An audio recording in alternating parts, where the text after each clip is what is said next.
Hello, everyone. Welcome back to On Purpose, the #1 health podcast in the world. Thank you so much for being a part of this community. Thank you for committing to your growth, to your self-development, taking out the valuable time of your lives to use it to become better, to grow, and to learn. You could be doing anything in the world right now, whether you're walking your dog, whether you're commuting, or whether you're at work and trying to learn more. Thank you for making this commitment to wisdom and to knowledge. And you know that my commitment to you on this podcast is to introduce you to the people, the ideas, the messages that can transform your work, life, and love. And today's guest is going to do just that.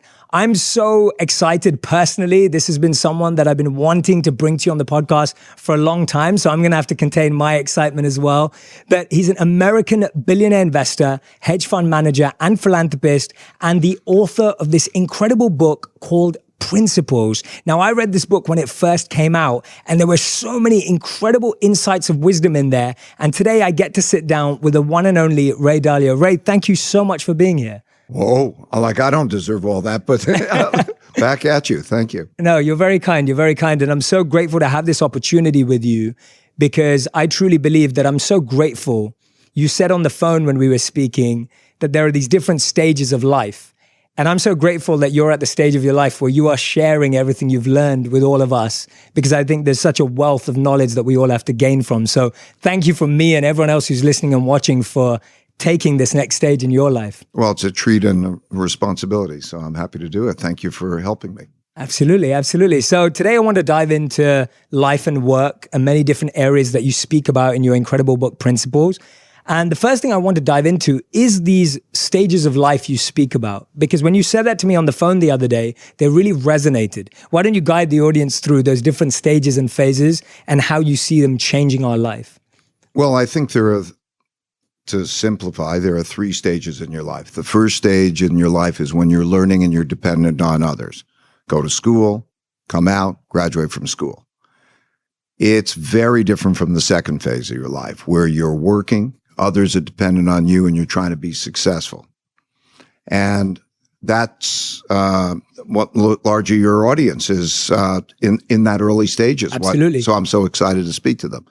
And that whole arc is totally different. Like on the first arc, first part of the life, you pretty much follow a track.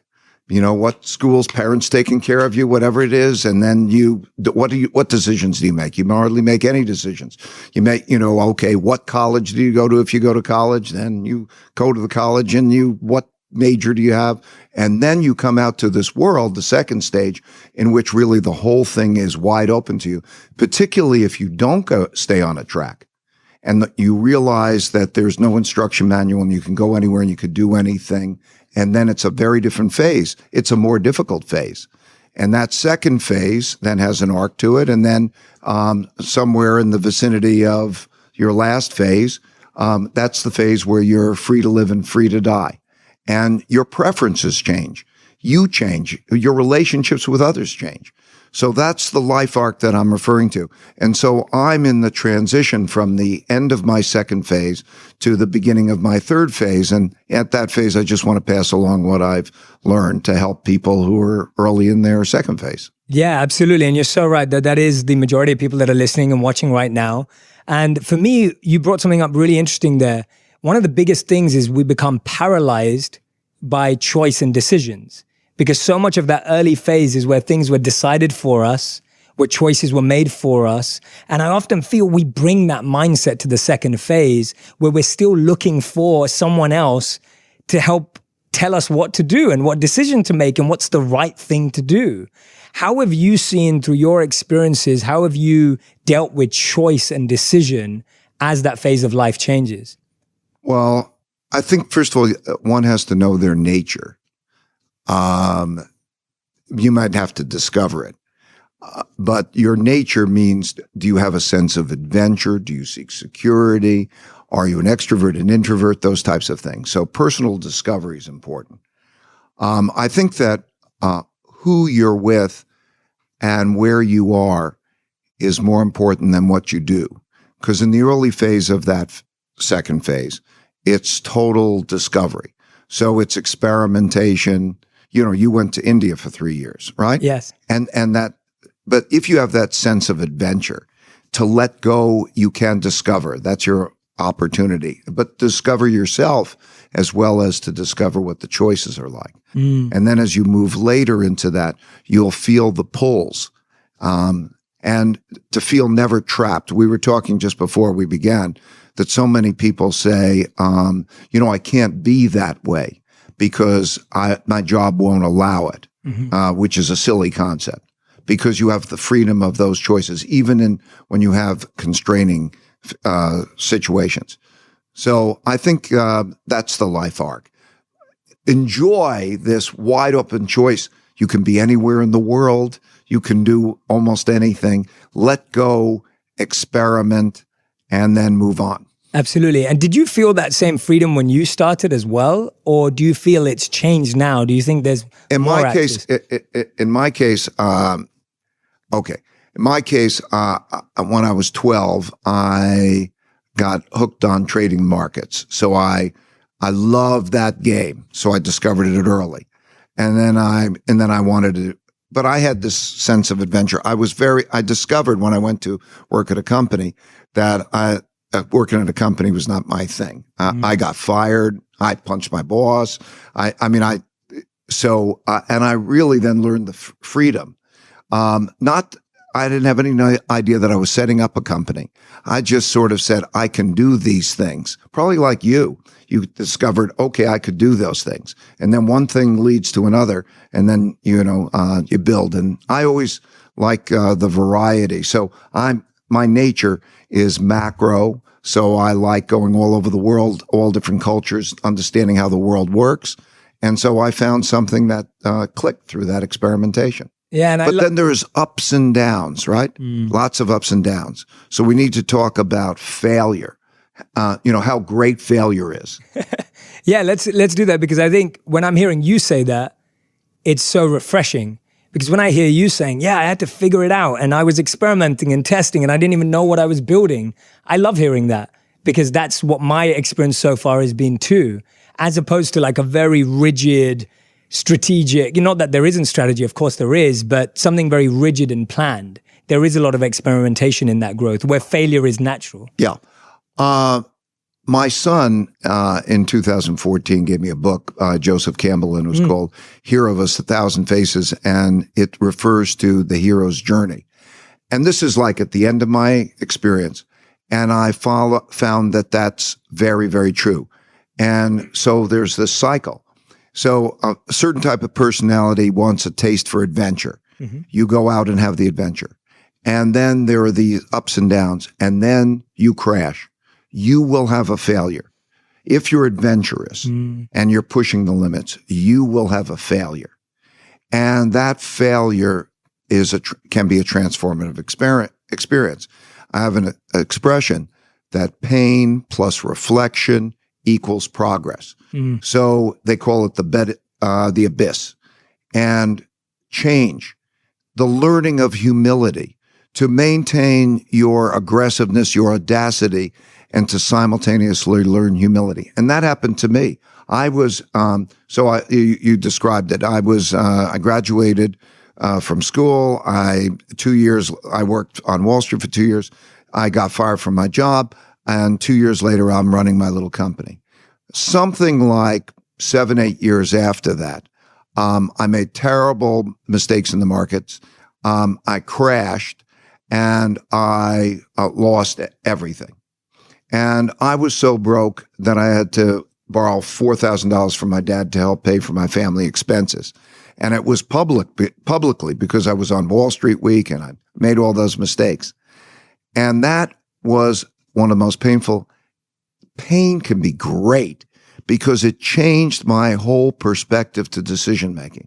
As I'm saying, it gave me the humility I needed to operate with my audacity. In other words, to simultaneously be bold and aggressive, and also to know that I could be careful. I learned that if you're doing risky things, anybody who does risky things, tightrope walk across buildings or whatever, it's that they also know how to deal with the risks well. So how to be bold and then to learn from the failures. And it changed my whole approach to failure. I began to think of failures like puzzles, that if I could solve the puzzle, I'd get a gem. And the puzzle was, what would I do differently in the future? And the gem I would get would be a principle of how I would deal with the future differently. So understanding that if you press the limits, you're going to fail, and it's okay. And life is a long journey. Failure has a tone to it that it sounds like it's an end. No, it's part of that process of learning and then making that great advance. But the humility combined with the audacity was helpful, because then I would go to try to find the smartest people I could find who disagreed with me, that independent thinking. And I would also know how to deal with my risks better. So I kept my upside without losing my downside. So that's failure and pain. If you look at the second order effects, if you make the most of them, they're the most valuable. Absolutely. And I love that balance that you've just spoke about, or that bringing of the two together of humility and audacity. I've never heard it like that before. And I really value that, because I can see why humility is so powerful, but not that humility stops you from having that boldness and that courage. And almost like, how have you maintained that? Because I'm guessing that being at rock bottom, like having to borrow $4,000, can be very painful. And then when you're experimenting again and going on your next adventure, you've got to be okay with the fact that that could happen again? Or was that humility holding that back, having that happen again? I think the tightrope walker crossing the building is the example, right? Yes. You fall, and you fall hard. Now, some people won't get on the tightrope again. Yeah. Some people will get on the tightrope again. Yes. And then they think, how do I do that? So how do I be bold and aggressive, and I pull it off? And it's the same way, right? You start to think, well, maybe I do this or that differently, and I practice more. It's that combination of the caution and practice that allows you to take it to the limits that you never would have been able to take it to before, right?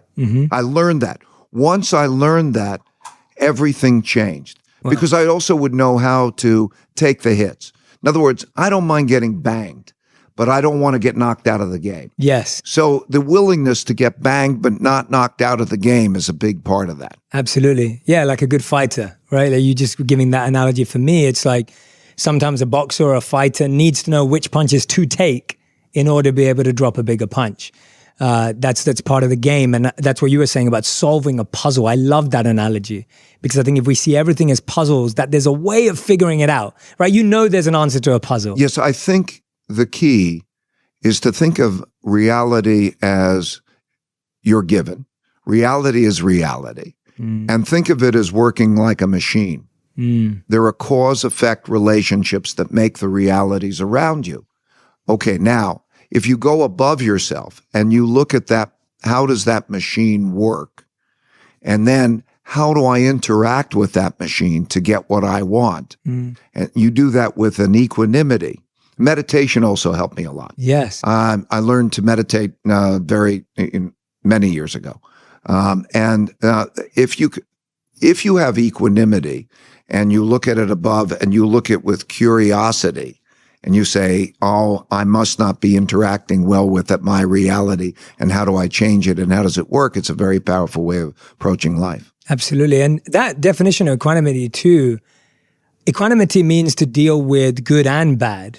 Yeah. And so I'd love to know, how have you celebrated and embraced successes in your life too? We just spoke about failure. I'm intrigued to know how someone like yourself deals with success. Well, I think my thinking about success has evolved over a period of time. I thought about success. I today think about success differently. It's like the way I thought about it originally when you have this failure. I thought that it's like there's a jungle out there. I want to have the greatest life possible, but in order to be successful, I have to cross this dangerous jungle. Now, I could stay on the one side of the jungle and have a boring, safe life, but unless I deal with the risks and return go together, and it's like going into this jungle. So what would I choose?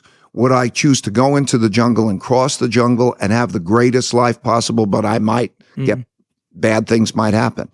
And then I started to think when I went into that jungle, of course I had to cross the jungle, but I started to realize how to cross the jungle, most importantly with people who could see things differently than I could on the mission with me.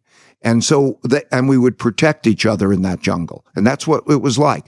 So life is a lot like that. Who are you in the jungle with? And they might see things differently from you. And then you protect each other and you go through.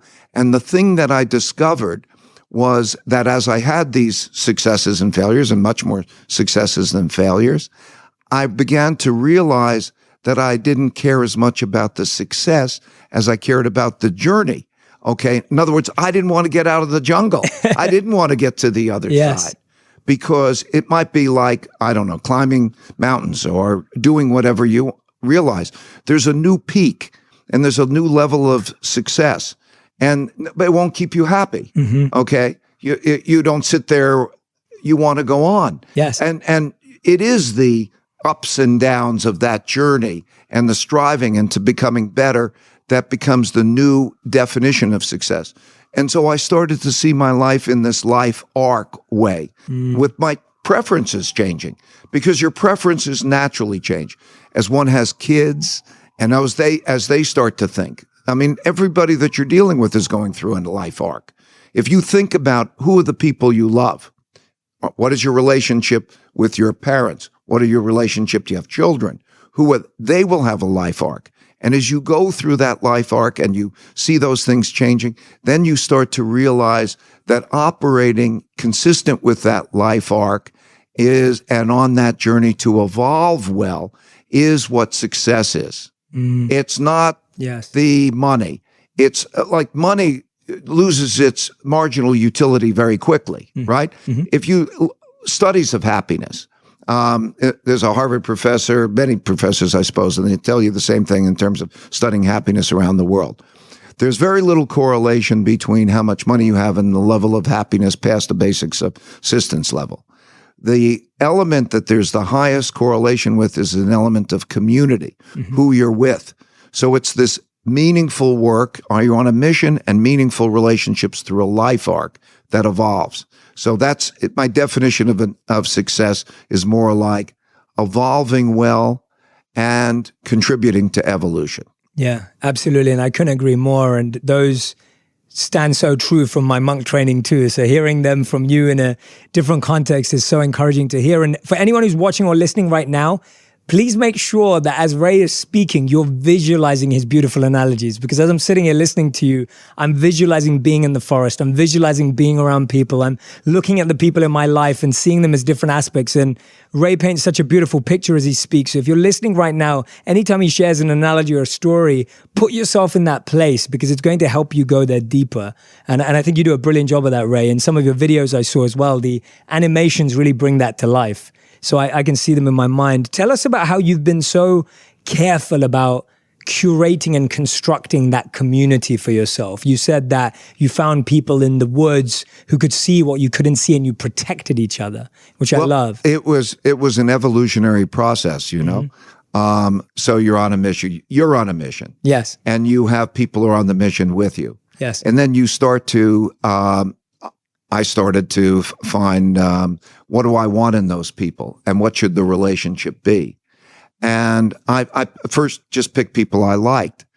And I didn't realize how we see things differently, how we process things so differently. Our minds work so differently. And so when you start to see, let's say, there's a big picture thinker, there's a detail thinker. And we all become frustrated with the other person because they, like, the big picture says, why are you so hung up with those details? Let's go to the big picture.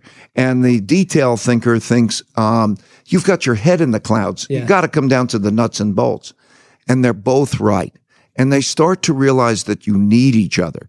You start to need the different ways of thinking. So I would convey that many people see things very differently. And how do you deal with those differences in seeing? They're disagreements. How do you deal with disagreements? My approach, and I learned, is whenever you're in a disagreement and you don't know how to deal with it well because it's not going well, pause, and then step above the disagreement together, and then say, what are the protocols for us to disagree well? How should we do this thing? Always go to the higher level and think, how should you do that thing? And so you get protocols.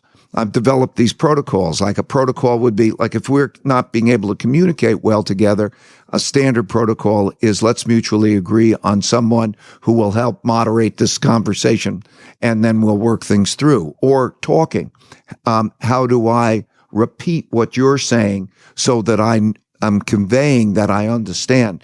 And you start to develop those types of protocols and start to develop the appreciations of people seeing things differently. You discover also differences in values, differences in the most core principles of how people should be with each other. In my case, it was so essential that we're going to be completely, radically truthful and radically transparent with each other, right? And that was my discovery. And it's difficult.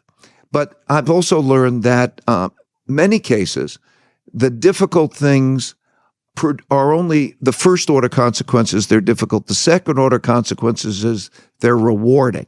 And so by being able to have that radical truthfulness and that transparency to demonstrate that there's no spin was a discovery. So there's an evolutionary arc. I would say, in my culture, in my building an organization, a community that was beneficial, I'll describe it in one sentence. Yes, please. Long sentence. It's an idea meritocracy. In other words, it's a place where the best ideas win out regardless of hierarchy. So an idea meritocracy, and with the goal in which the goals are meaningful work and meaningful relationships. Meaningful work to be on a mission together. And meaningful relationships is an equal importance of that. And that produces this tough love. So I'll repeat it. I'm saying it too many words. So it's an idea meritocracy in which the goals are meaningful work and meaningful relationships through radical truthfulness and radical transparency. Anyway, that was my way. That's what worked for me. That's incredible. And I guess all of these tools you were mentioning earlier about these protocols are to consistently realign everyone with that. Because as we start wearing away and you start seeing lack of transparency or lack of truthfulness or lack of meaning and mission, you're constantly having to realign everyone. Right. Let's talk about that radical truthfulness and radical transparency. If you can achieve it, there's no confusion. Because if we're really truthful, we're taking all those hidden agendas and all those other things, and we're not confused. We're putting them on the table. Yes. And if you understand the art of thoughtful disagreement, how to disagree well, so that you can then learn from each other or get past your disagreement in an idea meritocratic way, it is incredibly powerful. And we're not taught that. We're not taught some of these things. We're not taught the value of failure. Definitely not. We're not taught, we're taught to be right, to be attached to our views of being right. Yep. You can't learn if you're attached to being right because you think it's embarrassing because you don't know. So that notion of thoughtful disagreement, because if there's disagreement, somebody must be wrong. And how do you know that wrong person isn't you? So these are the things that if you have thoughtful disagreement, radical truthfulness, radical transparency, you build trust and effectiveness. Yeah. And that really sounds like it requires the pulverizing of the ego. Like that to me sounds like we really have to crush and break down this ego because our ego is what's we're confronted with of believing I'm right, I'm going to win, right? Whenever you're in a disagreement and you handle it badly, you think it's win or loss. That's right. I think the greatest tragedy of mankind, big statement, the greatest tragedy of mankind. Wait for it.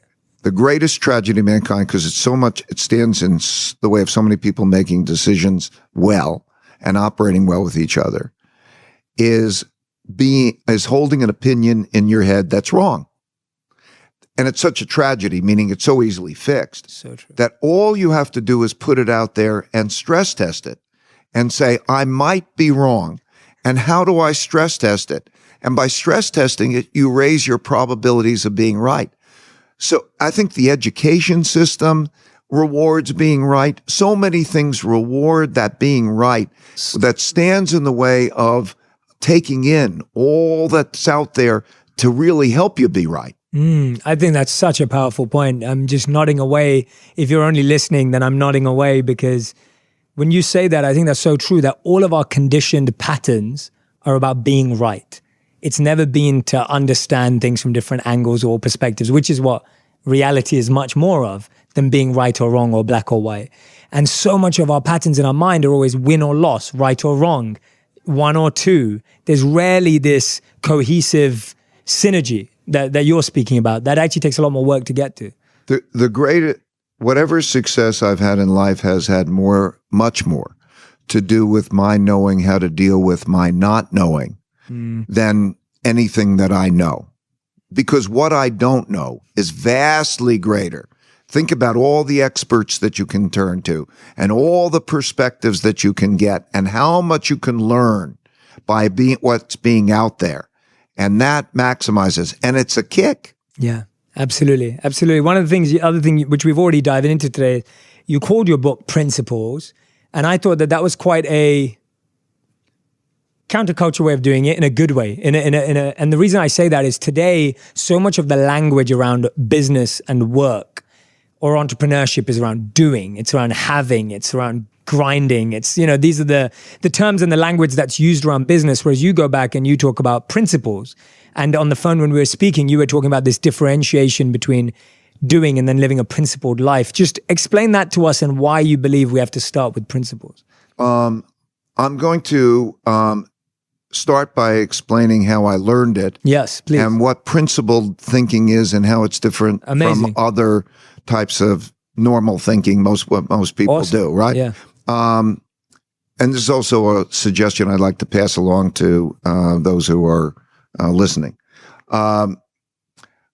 What I found was that whenever I would make an important decision, I would write down my criteria for making that decision, because that situation would come along again. So I could be clear. It helped me clarify my thinking. And when the next time it came along, I would start to see how to deal with that, and I could refine my principles. So the book is a compendium of these principles that I wrote over 25 years on that situation. It changed my way of thinking, and it also changed my way of interacting, because then I would see everything as another one of those. Rather than be in the blizzard of these bits and pieces of things coming at me, I would start to think, oh, it's one of those. Yes. And I would then operate as what was my principle. And those principles became like internalized. So think of it almost like a batter batting against a pitcher who sometimes throws curveballs, sometimes throws fastballs, sometimes throws sliders. And if you do that over a period of time, you begin to learn, oh, that's a fastball.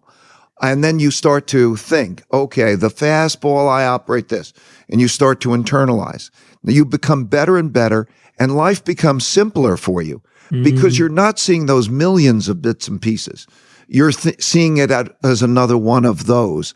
And you have that instinctual ability that allows you to then make that decision and operate that way. And then you can communicate with people on principled levels thinking. It's particularly important because I would say the decline of religion, in other words, even your values, you have to think, what is your religion? If you chose a religion, and it's not a preconditioned religion, what are your values? What are your principles? How do you think life really works? And you're making choices for yourself. That is the form of those principles. So when you start to think about those and you're clear about those and you can communicate with others, you can see whether your principles are aligned with others or not. Because if you don't get along with somebody, and those irreconcilable differences are due to the fact that there are deep differences in principles, not differences in interpretations of things and so on. It's like any great relationship. There'll be arguments along the way, but it is those core beliefs. And by being clear about them, clear to yourself and clear to others, it's very powerful. Yeah, absolutely. I couldn't agree more. It just makes it so much more simpler to navigate, because you're so right that when you don't have that clarity, all you're being attacked with is so much noise. And there's just so many millions of different pieces of noise that are coming at you that you haven't filtered, you haven't clarified, you haven't carefully selected. And that's why we feel so overwhelmed today. We're drowning in all of that noise. And what for? Exactly. Where are you going? What for? What are you seeking to fulfill? What is it in you? Yeah. And I think that this is where I'd recommend everyone who's listening or watching right now, I'd love for you to take a moment to do that exercise in your own time that Ray's just laid out, of really figuring out what are your criteria behind decisions, why you're making those decisions, what's pushing you towards them. For me as well, whenever I have a number of options, what I do is I write down all my options and choices I have, and I write down on top of them why I would take them. And often my why for something would be just pride or ego, and often above one of them it will be love and depth and values. Well, here's the exercise. You're talking about the writing down. Yes. Okay. I'm saying the writing down. I recommend to your listeners, please write them down. Okay. Do your reflections and then you write them down. It helps. It clarifies it. The other thing that happens is I think of the mind as being there are almost two yous in you. There is a conscious, logical you, and there's a subliminal, emotional you. Yes. That you don't understand. That was Freud's great discovery. Yes. That there is a part of your brain that is really controlling you, but because it's not conscious to you, you don't know it's there and it's controlling you. And the key, I think, is to align those things. Like there's intuition or there's those emotions. And when they come up and you're seeing yourself doing things, if you can reflect on yourself and align your subliminal with your cerebral, it helps you because you have a double check. That emotional thing, like maybe it's an intuition. Well, maybe it's right and maybe it's wrong. So respect it. It's coming up, but look at it with that logical. And when you achieve that alignment, writing helps you do that. Absolutely. Absolutely. I couldn't agree more. And if you're sitting there going, I'm not a writer, first try. And if after trying, if you still feel you're not a writer, voice note yourself, speak it out to yourself and hear yourself back. Because when you hear, because you're used to listening to other people, you'll also be able to start listening to your subconscious self. And that's going to help you really try and bring that alignment and clarity together. And then you'll start to see that there's a limited number, maybe a few hundred, maybe a couple hundred circumstances or whatever. You're going to start to see everything happens over and over again. You're going to understand yourself better. It's very wonderful. Absolutely. I love that. In one of these principles, you talk about this scale of savoring the experience, savoring life, and then making an impact. And I wanted to know how you reconcile the two and how you've seen them grow together. I think the big choice in life, there are a lot of big choices in life, but is accomplishment versus savoring life. Okay? So, savoring life is smell the roses and what a beautiful day, or that moment, make sure you time with the people that you love and all of that. And then there's the other, which is accomplishment and impact, right? So there is those kinds of choices. And you have to discover yourself well. Where are you and how do you deal with those types of things? I think the most effective is where they align. Right. Okay. That's I think the key. Right. Like to make your work, your passion one and the same, right? That kind of thing. Yes. So that's I think that's the best. Yeah. Okay. Your accomplishment. If you're passionate and then you can maybe have those things align. But that's the choice in life, right? And you could see that in different cultures. Yes. Yeah. And today we see a lot of, with all of the generations that we're in and seeing in work right now, there's a desire to have it all. There's a desire to have great pay, a great job that's meaningful, and have lots of time off to go on holiday and be able to, go out on a Friday night and have a good time. And I feel like this desire to have everything is quite a challenge, because then striving to have all of these different paths. Go on. That's what the second phase of the life is like. First phase of the life is, you learn, and really it's generally a lot of fun. Mm-hmm. And also, by the way, you think you can conquer the universe. And then you come to this other phase where it's all open and so on. And what you find out is there are too many things to do. Mm-hmm. You don't have enough time. Okay. You don't have enough time for each one of those things. And so the question is, how do you deal with that? Mm-hmm. Well, there are two ways you can deal with it. You can, of course, prioritize, and you need to do that. But the real way, most importantly, is to know how to get the most out of an hour. In other words, you can put more life into life if you know how to get leverage and if you know how to be as effective. Because if you get more out of each hour, mm-hmm. wow, then it's like more life within those constrained number of hours. Absolutely. Absolutely. I've always described that for me as time management versus energy management.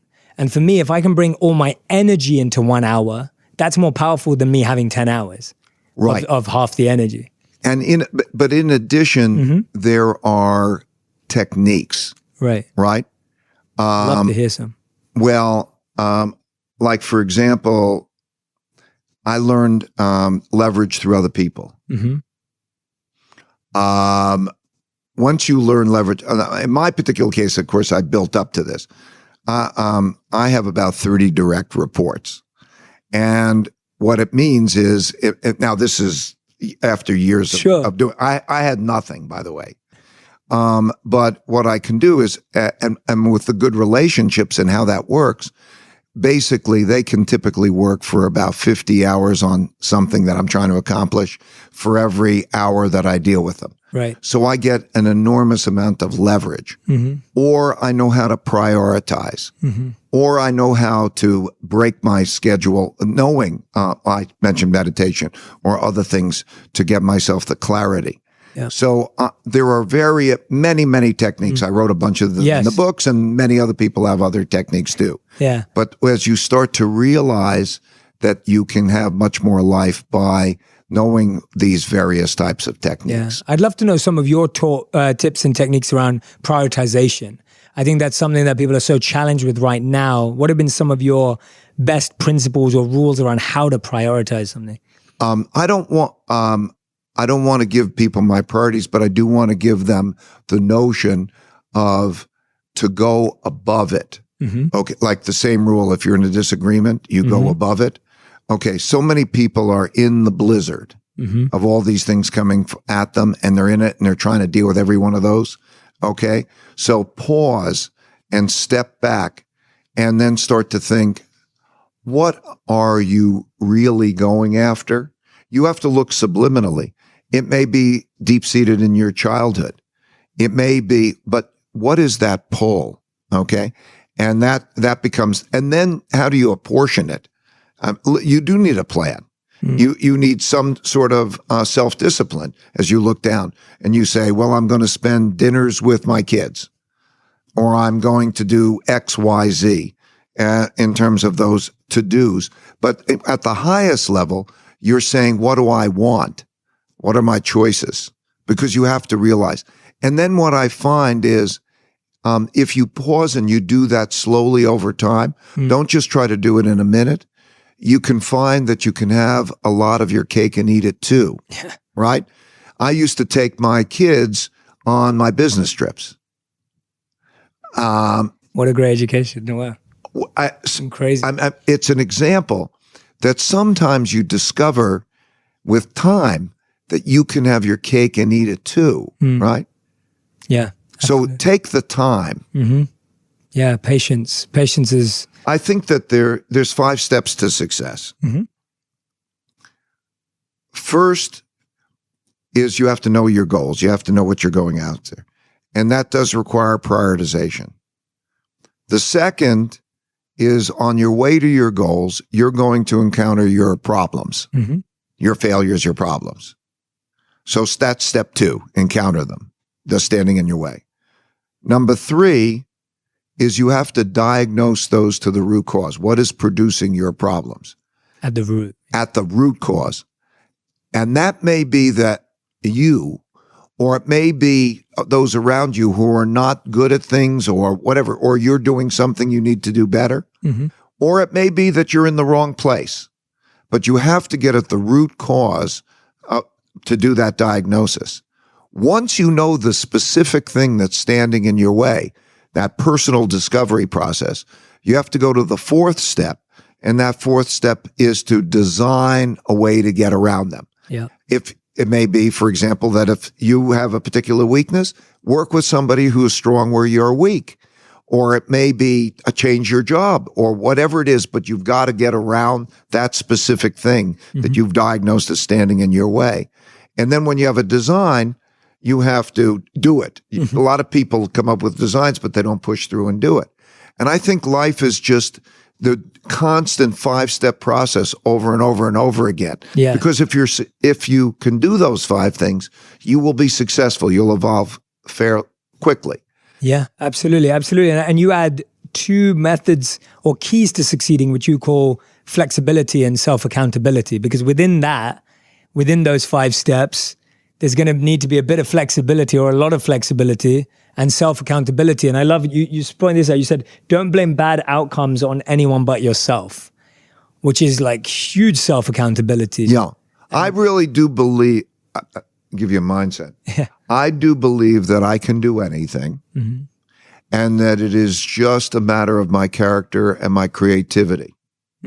So that it is a personal test of me. It may be difficult and I have to be creative enough and maybe with the help of others. And that is largely true. Really, if you're creative enough and you don't have to do it yourself, you can get the ideas from other people. And then you are enough character in it to do it. Wow. Absolutely. And I think that's the biggest challenge, that we try and do it all on our own. We think we have to be everything.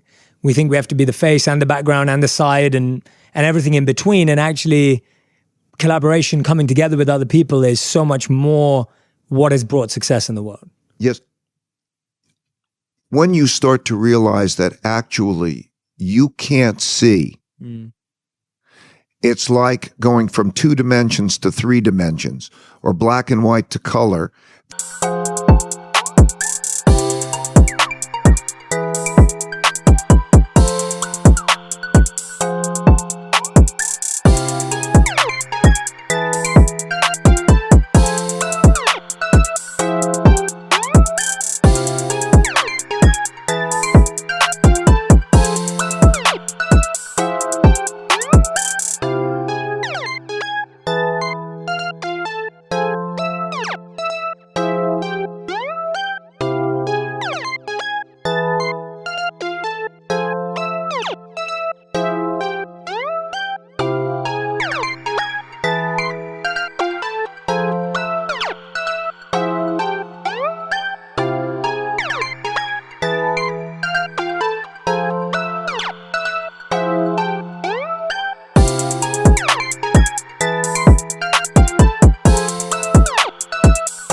That when you start to see things through others' eyes, you can see the world in a totally different, much richer way, and you know how to navigate it.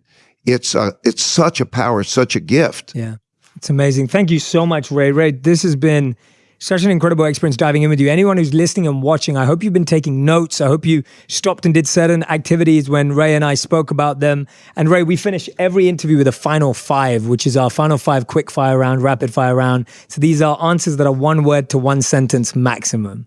So I'm going to start with the first one. What's one trait you look for in a potential employee? Character. Amazing. Okay, great. Number 2, what is one trait you possess that you believe you got to where you are today? One of your traits. fear, humility, fear and acceptance of failing. Wow. I love that answer. That's awesome. I was not expecting that. It's a great answer. Sorry, I'm going off the tangent now because but you can explain that. I love that one. And a taste for adventure, because the joy of the adventure it makes it all worthwhile. And I've come to appreciate the pain. Yeah.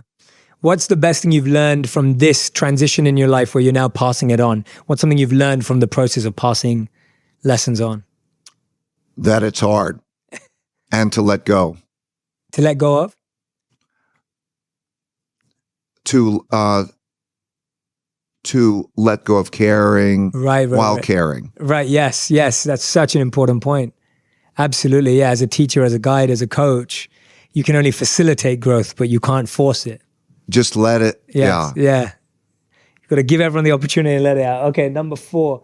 What's one thing in stage 3 you're looking forward to the most, to the stage of life that you're in right now? Well, as Joseph Campbell said, to be free to live and free to die. I think that you're in an arc in which you gain freedom, total freedom, no obligation. The greatest joy now is no obligation. Yeah, I'm free. Yeah, amazing. And to watch others be successful without me. That is the greatest joy, to watch others to be successful without me. I'm free and they are successful without me. Wow. Amazing. Well, you wrote this book over a number of principles, and the 5th and final question is, what's a principle that you've learned this year, or that you're currently trying to learn or learning or testing this year? Well, this is my transition year. I guess what I've learned, I've been so pleased to have the interactions with people who are learning. I don't know if it's a principle. It's not a principle, but it's an experience that the interactions that I'm having on social media, the conversations, so many nice people, and the exchanges have just been so beautiful. I think that was my main discovery as I'm also going through my evolutionary process of that I described. I absolutely love that. That's amazing, Ray. You're absolutely incredible. If anyone loved the conversation today, make sure you go and grab a copy of Principles by Ray Dalio. If you haven't already, if you have read the book, which I know many of you are very excited, we were going to have Ray on the podcast, go ahead and follow him on social media and across all the other channels if you don't already. Ray, is there a particular channel that you would prefer everyone to go follow you on? Is there, or you've got Facebook, there's Instagram, there's YouTube. Go ahead and follow Ray across all the channels. Thank you so much for listening. Make sure you grab a copy of the book. Today, we just literally scratched the surface of all the incredible principles that are inside. I'd like to add one thing. Sure, please. I put the book and also video case studies and everything in a free app. Mm-hmm. So you don't have to buy a book. You can get the book. It's on the iOS Apple store. It's a free download, and it has videos. Oh, I didn't know that. That's cool. Free. Yeah. Oh, that's awesome. So the book is great if you like books, but you also have this other video, which is a live. You might like that. That's awesome. And there's so many great episodes that I've been watching on Ray's social channels as well that really break down and visualize these principles for you to check out. Thank you so much for being a subscriber to On Purpose. Rate and review this podcast. And most importantly, share what you learned. There were so many great insights from Ray today, so many great moments of wisdom and principles. Extract them, share them on Twitter, or on Instagram, on YouTube, on Facebook, and I'll share my favorite ones as well. Make sure you tag Ray and I in those messages, and we can't wait to see you again next week. Thank you so much. Thanks, Ray.